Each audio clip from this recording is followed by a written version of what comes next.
Hi everyone. Question for you. Is the Santa Claus Rally a myth or is it real? Ever since I've been trading, I've heard of the Santa Claus Rally and its effect on the market. Can we count on it? Is it real? Well, as a person trained in the sciences, the only way to answer such a question is just to investigate. You've probably never heard of the law of the instrument, but you have heard this old saying. It says, if you're a hammer, everything looks like a nail. So the law of the instrument is a cognitive bias that involves over-reliance on a familiar tool or a conception. My question is, are we treating December like a hammer and the Santa Claus Rally is the nail? Because at one time, several years ago, that analysts saw this rally really happening every year. Well, first let's define what the Santa Claus Rally is. There are two schools of thought on this, and it's all about the timing. The first thought is that it happens right after Christmas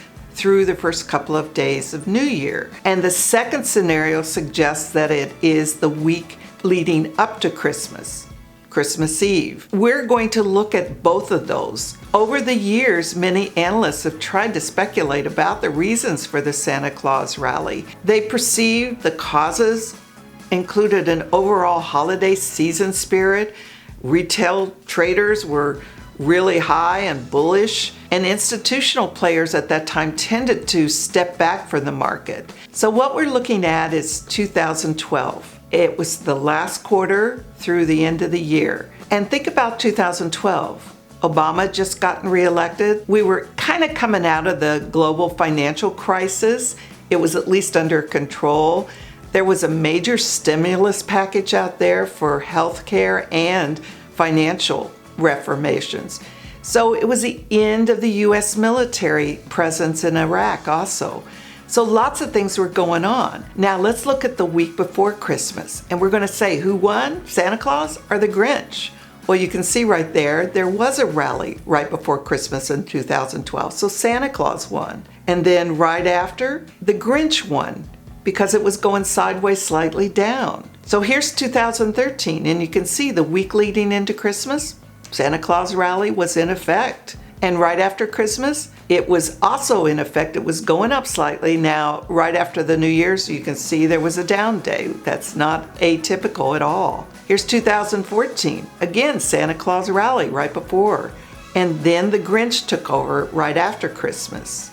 2015, Santa Claus Rally in effect right before Christmas. The Grinch took over. So we're seeing the Santa Claus effect right before Christmas and more of the Grinch right after.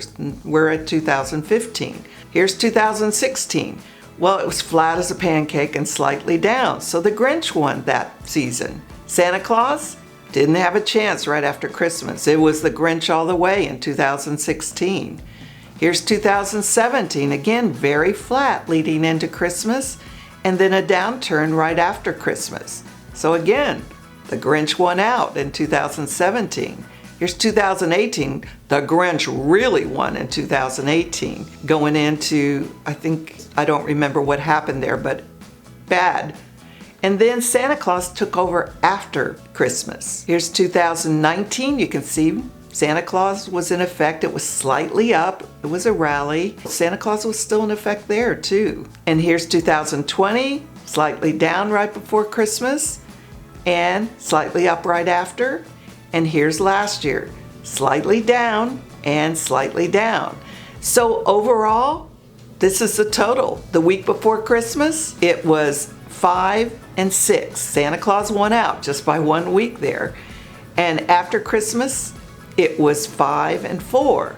So does the Santa Claus effect really exist? My conclusions, I looked at the historical performance of the S&P over the last decade, and I include it's nearly a toss-up between a tangible rally and a normal trading week. Now let's think about you and your trading.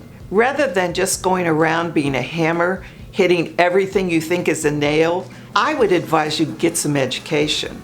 Learn how to look at the markets in a very rational way and be able to set up great trades. Now, to Investing Buddies, we've got a great educational pathway. And to make it easy for you to know where to start on this pathway, we have a quiz for you to take. It's a simple yes and no on each question, and those answers are going to point you to the best starting place on this pathway. Hit the button below to take the quiz and get started in this incredible world of option trading.